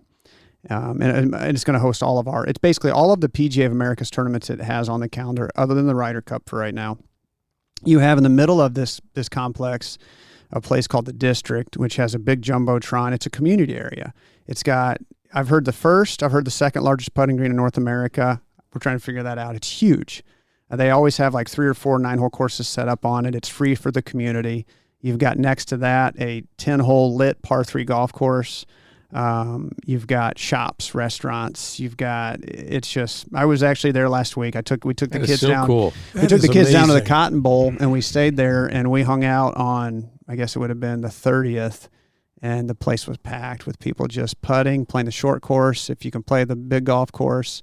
But it's unbelievable. It is a golf campus, and it's definitely one to visit, especially if you're wanting to take some golf trips. Again, the resort's first class, and golf courses are really, really good. Nathan, are you going to have to move to? Are you going to be able to headquarter here and just travel, or especially as you become, the president and things like that? Yeah, so I don't have to move anywhere technically for the 8 years. You travel to a lot of meetings and functions and events. I can do that from anywhere. So the vice president lives in Arizona. He stayed there. The president right now is in Michigan. Our past president, who just finished his presidency a year ago, Jim Richardson, is a manager out at Riviera in Southern California. So they all maintain their residence and just travel, to where they need to go. It's really, even if I did live there, I'd be traveling just as much. I mean, I do go there often. I think I went there 6 times last year to Frisco. But yeah, you can really kind of go anywhere. My final question is, you're not far away from being the president. So I'm sure, and I don't know if you want to say this publicly, but you probably have your own ideas of things that I don't think you necessarily want to change, but you want to enhance. Can you give us a little idea of maybe some of the ideas that you may have? What's interesting about your question is I got that question all the time on the campaign year of just that. If you're elected, what do you want to change? What are your ideas? And, I had some ideas about different topics that affect the PGA of America. But one thing that I stood firm on is that I don't have an agenda, and I don't have certain things that I want to change, because I said at the time, times change so quick. This is a long commitment, and the world was different 6 months ago, and it's going to be very different 6 months from now. So I want to be open to be able to listen and adjust with the times. And you're a true politician. I'm telling you, that's really good. But what's amazing is that has held so true this year. Like, for sure. Like when I came into office, I thought we had all these priorities, but now between everything we talked about, like this golf ball deal, I downplayed it. It's a big deal. This whole Tour PIF Ryder Cup, it's a big huge deal. Everything affecting our association. We have a lot of, not issues, but our golf professionals since the pandemic. So here's my answer after I kind of said that so much is going to change. Yeah. But our golf professionals since the pandemic they've never worked longer hours, and they've never been more short-staffed. So even though we've made some good steps in our associate numbers that we talked about earlier, like our golf professionals are getting just run down. Like anything that I can do, whether it's through education awareness or anything to help improve the lives of our golf professionals would be my number one priority.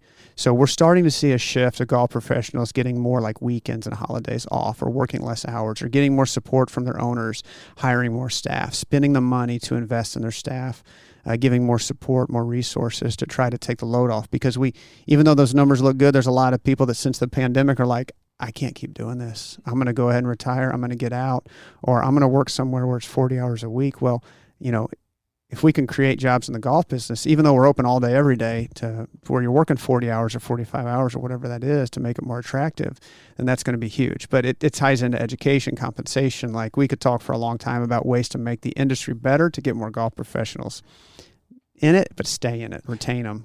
It's interesting, Nathan. When I was a kid, the speak between the head pro and the guys that were the assistants were, are you sure you want to do this? Because whenever there's a fun day, you're working. You know what I mean? It's like you're not, oh yeah, we're going to have this part. It's at the golf course and you're working. You're not playing it. Yeah. And so I'm not sure people are aware of that. Yeah. I feel like we get so caught up in the showing up and expecting, oh, Nathan Staff's got this thing. We see Smitty and the guys over at Norwood every day. There's how many golf, Norwood's a big Mondays, operation. Every day. 36 Doesn't holes, matter. The carts, the range, and their balls are flying, and you look at them and they're just there. And they're there with a smile on their face, and their staff is amazing. I know your staff is the same way. It's a big ask. Yeah, it is, and it's hard to always, we manage a lot of people having fun, right? Yep. And it is fun. Don't get me wrong. It's a great business to be in, and I really enjoy it. But it is hard, and you're always on, you're always smiling. And I just think that they need most facilities, most golf professionals, they need more help. And when I say help, that could be staff, it could be resources, it could be compensation, it could be time off, somehow to make their lives a little bit better. that is what is most important to me, to answer your question, to circle back to it. Sure. That's what I ran on. And I also think the reason I was so successful through that campaign is because I am most like 90% of our members. Nothing against, there's some great facilities out there, but I'm not at a super high-end place that has unlimited resources. I fought the fight of struggling to find staff, compensation, and ownership changes and all that stuff, which made me a lot more relatable to 90% of the golf professionals out there, because I was viewed as kind of one of them, if that makes sense. It does. You're impressive. And Very impressive. Thank you for coming in. We appreciate I'm it. happy to be here anytime. We got to stay in touch. We can't wait to, I think about this, Nathan. We're talking about you're a little over a year in the job, and you're going to fast forward to year 6. Nothing's going to be close to what's going on. We're going to have so many answers by Just then. no pandemic. Okay, let's not do keep that away. again. Yeah.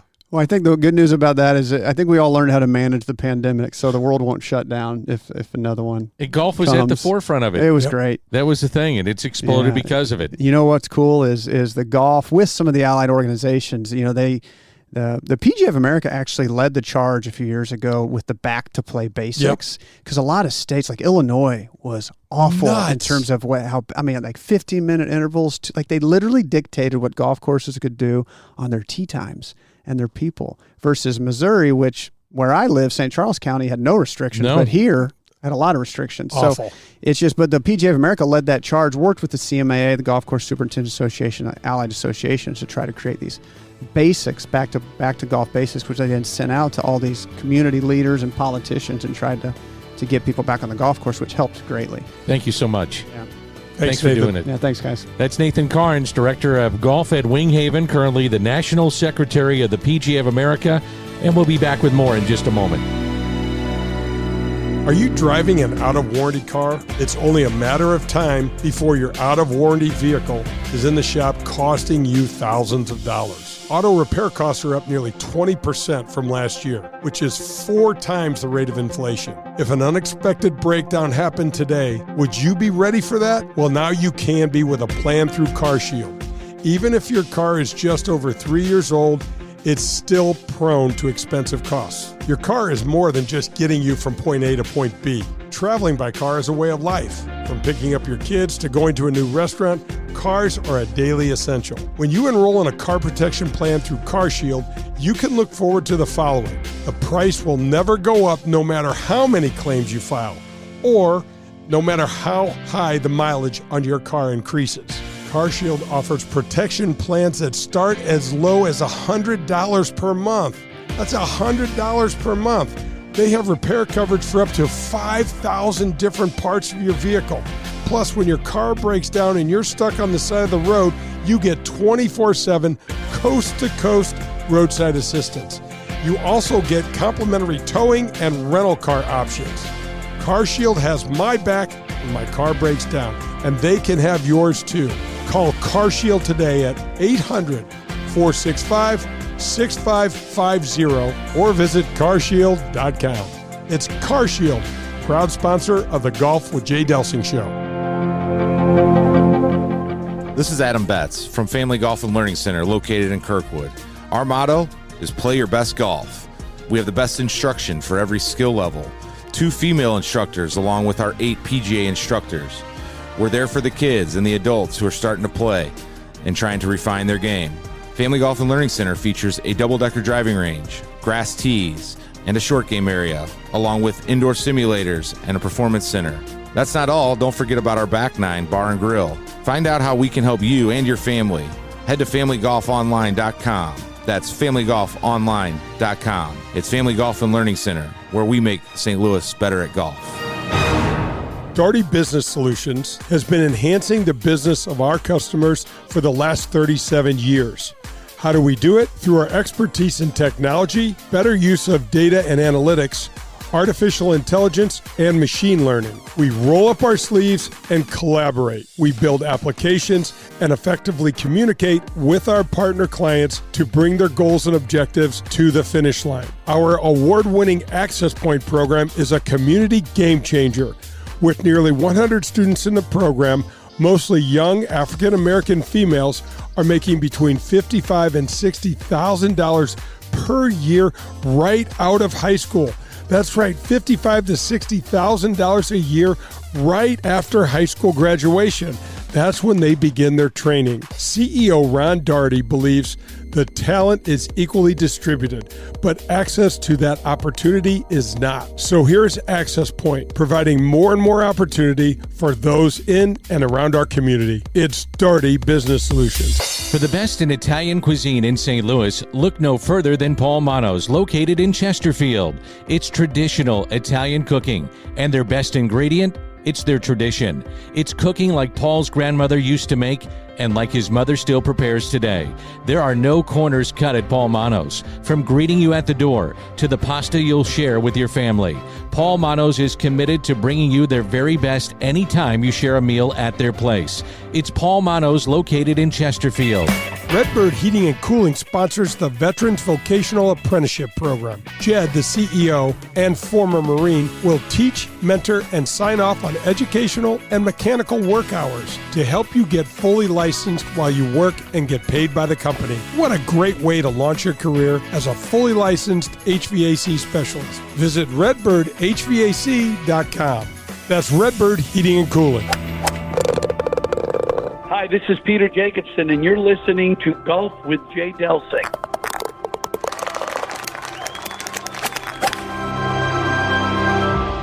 Do you remember the golden rule? I'm sure you do, but just in case, it goes like this.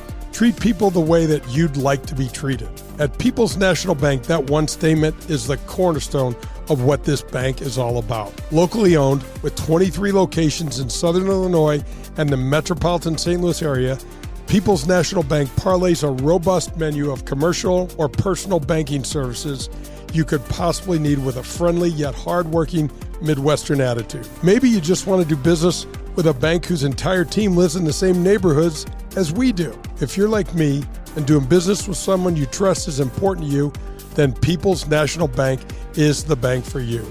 Jason Rantham, local president, is here for you to call, and he'll answer any questions you may have.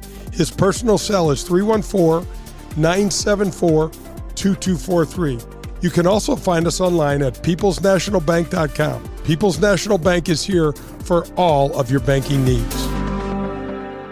Hey, St. Louis, Eddie McVeigh here from Maggie O'Brien's. When you head downtown for a concert or cards or blues game, and now for the St. Louis City soccer game, please come see us at Maggie O'Brien's before and after your event. Take our shuttle to and from, or stay in-house and watch your favorite team on our multiple high-def TVs. We look forward to seeing you soon at one of our 2 locations in Sunset Hills on South Lindbergh or downtown at the corner of Market and 20th Street. Union Station is next to us.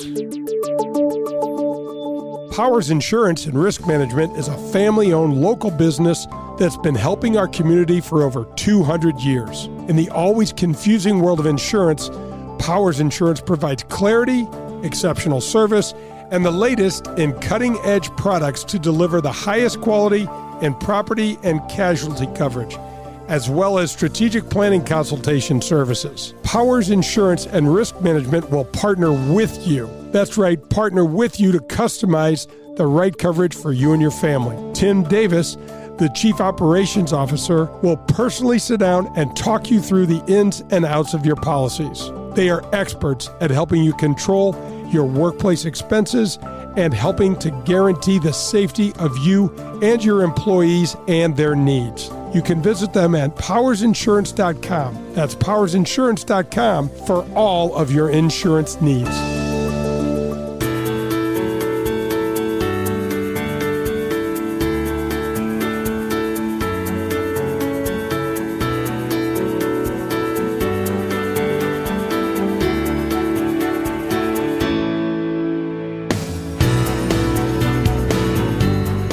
Final segment of Golf with Jay Delsing here on 101 ESPN. With Jay Delsing, I'm Dan McLaughlin, and we're brought to you by Daugherty Business Solutions, coming to you from the CarShield Studios. Just had the visit in studio with Nathan Charnes, again, the National Secretary of the PGA of America. He will be the president at some point, and impressive guy, and he's right here in our backyard. How about how thoughtful he is about his comments. How about how calm he is? Just a great guy. Danny, the first person from our section to ever hold national office. How come this isn't made more news, more of a storyline? I guess when he becomes the president, it will, but this is a huge name right now in the game of golf. And he's so humble. Yeah. And he absolutely kicked the hell out of the competition. He absolutely buried him. And he's such a humble guy. He's, when we had Seth Waugh on, who will be his boss, when he's, well, I guess he's there now and still his boss. Sure. But Seth had nothing but glowing things to say about Nathan and how respectful he is, how thoughtful he is, what an asset he is to the team. So one thing that I want to say too, that I wanted to give his wife and family a shout out, because this whole process of Nathan having to do his politicking, for lack of a better word, running for this thing, and it was not easy. And his wife was a rock star, man. She was there the entire time. His kids are always out at Winghaven and supporting just the game, and it's a family award. It's a family. It's a team effort, yeah. And they're all involved, and it's very important to him, even though he's extremely humble and doesn't say too many things like that. You can email us, jay@jdelsinggolf.com. That's jay@jdelsinggolf.com. And we've gotten some emails. South City Mike, he says, I'm a 10 handicap. Heard you guys talking about the rollback. Do you truly think it's going to affect a guy that's a 10 handicap? I guess it will, as Nathan was talking about. There's no question it will, Mike. It just depends on, like Clint said, what's your swing speed. If you're a high swing guy, you're a high speed guy. Let's say you swing the club at 100 miles an hour, or even if you're one of the rare guys that can swing it over 105 miles an hour, then it's going to have a hell of a lot more effect on you. So without knowing Mike's speed, but yes, it's going to affect you. The good news is, Mike, you're not going to have to really even fool with this till 2030. Did it surprise you when Nathan said for the pros it's only going to be about 10 to 12 yards? Because I thought when they'd roll back this thing, we're talking 30. 20? Yeah, 30? Yeah, same, Danny. So 10 to 12 yards, I mean, is that big of a deal? Well, it begs the question, like, why are we doing this? That's what I mean. Why would you implement this? So if it's 10 yards of carry on your drive, so the guys that hit it 350 now are going to hit it 338? Right. What's the difference? I don't know. The biggest thing, if you're going to do it, you do it. Right. The proof's going to be in the pudding, D. What's it going to look like in the tournaments when these guys are playing the golf course? So the idea was we want to keep the venues around that are important, right? So that we can get comparable records from, way back as far as when to nowadays. And I don't know. It doesn't seem to me like it's significant enough. To pair, we go to Julie, jay@jdelsinggolf.com. Jay, I'm curious. Love the interview with the sniper gentleman talking about the golf ball. What ball do you play and why? So I've always played a Titleist ball throughout my entire career, but since I've had this relationship with Clint, well, Danny, we'll go back and forth and play this sniper ball. In fact, I did a lot of testing for him on TrackMan and on the golf course, trying to get some feedback, give him some real feedback for him. And I gave it I think I was probably with you most of the time. We gave it a hard workout. I also gave you several balls for you to play, and the ball performs. It truly performs. Now, it's never going to get the recognition that the big boys get. The budget's not there for marketing and things like that, and the years and years in the business. But it's a damn good ball. It's affiliated to plenty of different charities, so your purchase is going to go to some charities that you might be interested in. And I'll just be completely frank. 99% of the amateurs that play golf, if I gave them a blank ball and one's a Pro V, would know the difference. Nope. Yeah. Would know the difference. They really and truly won't. There's only one area that I found the sniper was slightly different, and it was in this, Danny, it was like 35 to 70 yard range where I felt like it didn't quite grip as well as my Pro V1, but that was it. Off the drive, it was great. The bunkers, the little pitch shots around the green that are super, super important. There's very little remarkable difference. Do pros worry more about distance or the spin? Or a little bit of combination of both? It's a combination of both. I mean, you can't not worry about the distance, but it's more about, so they want a ball that performs with their hitting game, but they don't suffer around the greens, meaning they can still feel like it's soft enough around the greens for them to be able to work it, get it close, chip it close, spin it when you need to out of a bunker, that sort of thing. So that it's a combination. It's definitely a combination of both. This is Amy in St. Charles. I love it. We got the girls. It's fantastic. It's great. And she said she loved the in-studio interview that we had with Nathan Charnes, and was curious about the Ryder Cup captain in a couple years in New York. Which direction do you guys think that Team USA will go? Great question. Well, we already know, and we've How about Tigre? El Tiger. I was going to say TW. I think that invitation has been laid out at his feet, and I will tell you this, and you know this anyway. Tiger's going to think he can make that team. I was just going to say. I swear to you. Yeah. I swear to you. If we had him sitting down right here and we said, "What do you think?" He's like, "I'm going to make the Ryder Cup team." Sure. Why wouldn't he? The way he competes, Danny. If he gets 6 or 8 tournaments under his belt, I actually think he's going to start off with one a month, and I actually think when the weather gets warmer and a little better, I'm hoping we get to see him more, man. Can't wait to see it. He's under 2 years to age 50. That's right. He'll be on the Champions Tour. Oh, my gosh. Let's go to Wildwood. This is Stephen, J at jdelsinggolf.com. Do you guys see anybody else jumping to live after the news of Rahm? I think it's a valid question. Great question. I think we're going to probably see more jump if the money gets there. If the money is so high, if Rahm's getting close to $600 million, you're going to see other guys get 300, let's say, 400. I mean, the biggest names. Put it this way, they're going to have a decision to make. No question, D. And it's funny money, right? It's like monopoly money. This money doesn't matter to the Saudis. They don't care. Here's what I would say. It just depends on how long it takes us to get the rest of this done. If there's not a really close to the finish line product by, I'd say March, April, I don't expect any other players to go in the next month or so. I really don't. Could they? Yes. Are they still working on some of that? They probably are. And we know the strategy.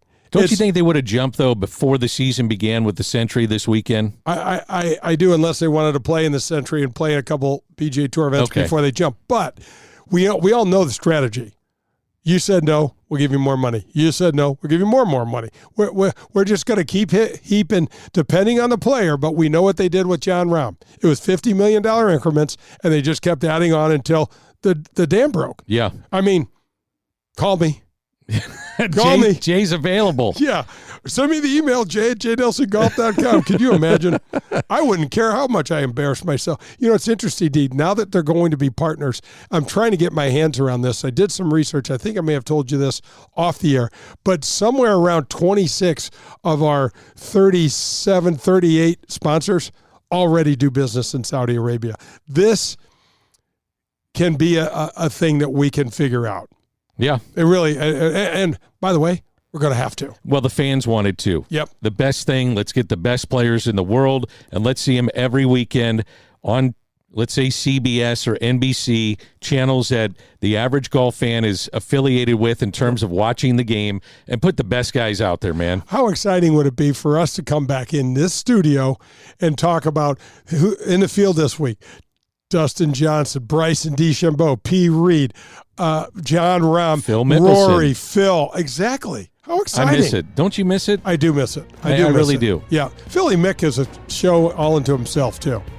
Our thanks to Clint Peters, owner, CEO of Sniper Golf, also Nathan Charnes, director of golf at Winghaven and the national secretary of the PGA of America. Show was loaded, my man. Great stuff. Oh, it's so much fun. I can't believe we got to quit, but we'll come back at them next week. And how do we end the show? Hit 'em straight, St. Louis, and Happy New Year. Are you driving an out-of-warranty car? It's only a matter of time before your out-of-warranty vehicle is in the shop costing you thousands of dollars. Auto repair costs are up nearly 20% from last year, which is 4 times the rate of inflation. If an unexpected breakdown happened today, would you be ready for that? Well, now you can be with a plan through CarShield. Even if your car is just over 3 years old, it's still prone to expensive costs. Your car is more than just getting you from point A to point B. Traveling by car is a way of life. From picking up your kids to going to a new restaurant, cars are a daily essential. When you enroll in a car protection plan through CarShield, you can look forward to the following. The price will never go up no matter how many claims you file, or no matter how high the mileage on your car increases. CarShield offers protection plans that start as low as $100 per month. That's $100 per month. They have repair coverage for up to 5,000 different parts of your vehicle. Plus, when your car breaks down and you're stuck on the side of the road, you get 24/7 coast-to-coast roadside assistance. You also get complimentary towing and rental car options. CarShield has my back when my car breaks down, and they can have yours too.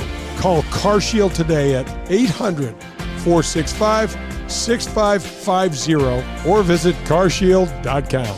It's CarShield, proud sponsor of the Golf with Jay Delsing show. This is Paul Lazinger, and you're listening to Golf with Jay Delsing. Delsing here, and my show Golf with Jay Delsing, presented by Darty Business Solutions, can be heard every Sunday morning from 8 to 10 right here on 101 ESPN. It's the biggest names in golf, tips for your game, your local golf scene, the LPGA, and much more. You can reach me at jdelsinggolf.com to enter to win a free dozen TP5 golf balls we give away each week. It's Golf with Jay Delsing every Sunday morning from 8 to 10.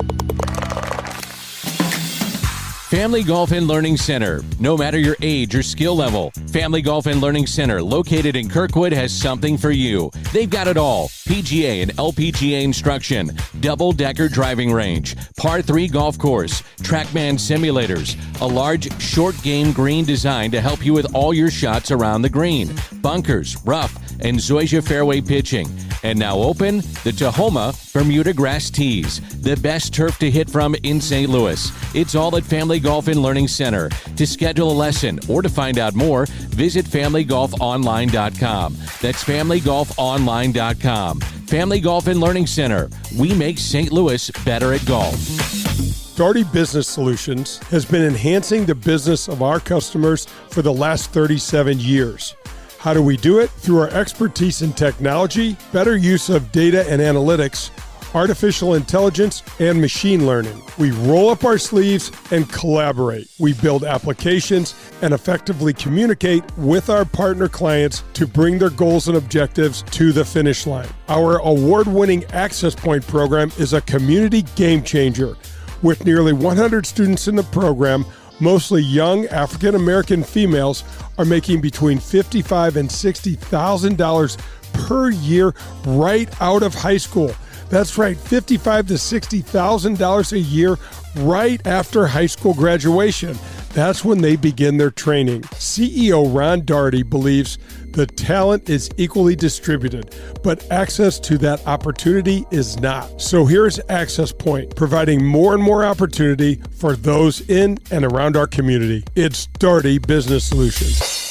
Hey, St. Louis, Eddie McVeigh here from Maggie O'Brien's. When you head downtown for a concert or cards or blues game, and now for the St. Louis City soccer game, please come see us at Maggie O'Brien's before and after your event. Take our shuttle to and from, or stay in-house and watch your favorite team on our multiple high-def TVs. We look forward to seeing you soon at one of our 2 locations in Sunset Hills on South Lindbergh or downtown at the corner of Market and 20th Street. Union Station is next to us. Do you remember the golden rule? I'm sure you do, but just in case, it goes like this. Treat people the way that you'd like to be treated. At People's National Bank, that one statement is the cornerstone of what this bank is all about. Locally owned, with 23 locations in Southern Illinois and the metropolitan St. Louis area, People's National Bank parlays a robust menu of commercial or personal banking services you could possibly need with a friendly yet hardworking Midwestern attitude. Maybe you just want to do business with a bank whose entire team lives in the same neighborhoods as we do. If you're like me and doing business with someone you trust is important to you, then People's National Bank is the bank for you. Jason Rantham, local president, is here for you to call, and he'll answer any questions you may have. His personal cell is 314-974-2243. You can also find us online at peoplesnationalbank.com. People's National Bank is here for all of your banking needs. Powers Insurance and Risk Management is a family-owned local business that's been helping our community for over 200 years. In the always confusing world of insurance, Powers Insurance provides clarity, exceptional service, and the latest in cutting-edge products to deliver the highest quality in property and casualty coverage, as well as strategic planning consultation services. Powers Insurance and Risk Management will partner with you. That's right, partner with you to customize the right coverage for you and your family. Tim Davis, the Chief Operations Officer, will personally sit down and talk you through the ins and outs of your policies. They are experts at helping you control your workplace expenses and helping to guarantee the safety of you and your employees and their needs. You can visit them at powersinsurance.com. That's powersinsurance.com for all of your insurance needs.